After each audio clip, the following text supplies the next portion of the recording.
कोरापुट जिला सेमिलीगुड़ा थाना अंतर्गत सदर ब्लॉक पाकछला ग्राम पंचायतर आलिका निकट कॉफी फार्म निकटरे गत राति विद्युत आघात जड़े युवक मृत्यु हो जाइथिबा बेले जड़े युवती आहत होइथिबा जणा पड़िछि। घटनारू प्रकाश जे सेमिलीगुड़ा ब्लॉक दुधारी ग्राम पंचायतर घाटगुड़ा ग्रामर जड़े युवक आलिगार जड़े युवती प्रेम संपर्क थिला। गत 24 तारिख राति दुहे देखा करने आसीथिबा बेले किछि वन्यजंतु शिकारी बारहा शिकार पई विद्युत तार बिछाइथिबा बेले घाटगुड़ा ग्रामर संजय बड़नायकंकर घटनास्थल में मृत्यु हो जाइथिबा बेले युवती जनक आहत होइछंती। सेमिलीगुड़ा थाना अधिकारी अनिता कुजुर घटनास्थल में पहुंची तदंत चलाइबा सह युवकंक शव व्यवच्छेद पई कोरापुट पठाइथिबा बेले ए संक्रांत रे आलिकार 2 जनकु अटक रखी पचरा उचरा करुछंती। कोरापुट जिला लमतापुटरू शिव बिसोईंक रिपोर्ट श्रीक्षेत्र न्यूज। मना हैला डिस्कोर गलरी मु बदलीगुड़ारू मो सांग डाकला सांगोर ना संजय बड़नायक घाटगुड़ा कौन बोली डाकला तुमको आसो जियो डाकुची जाइकिना आसबा बोललारू मु हौ जिबा घटना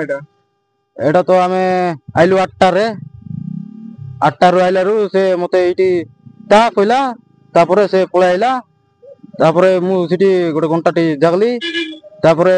आउ गोटे अध घंटा परे जियो मते फोन कलारू मु जंगला रे आडे दाइलारू एपटे लाइट मारलारू रास्ता पटे पळे आइली तापरे पिला को दरादरी कला बेले को जियो पळेला। कोन हेतिला पिलार करंट तार लागि जाइतला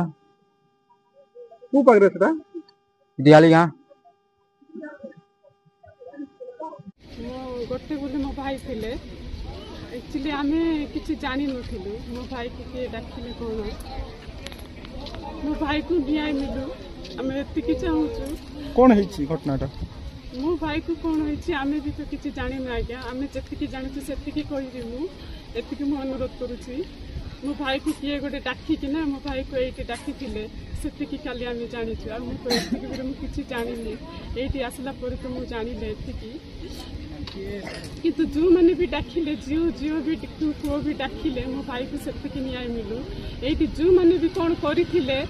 एले से लोक मानक भी आमको दरकार थिला से मानक भी आमको न्याय मिली जाऊ बोली कि ना मु एति अनुरोध करूछि।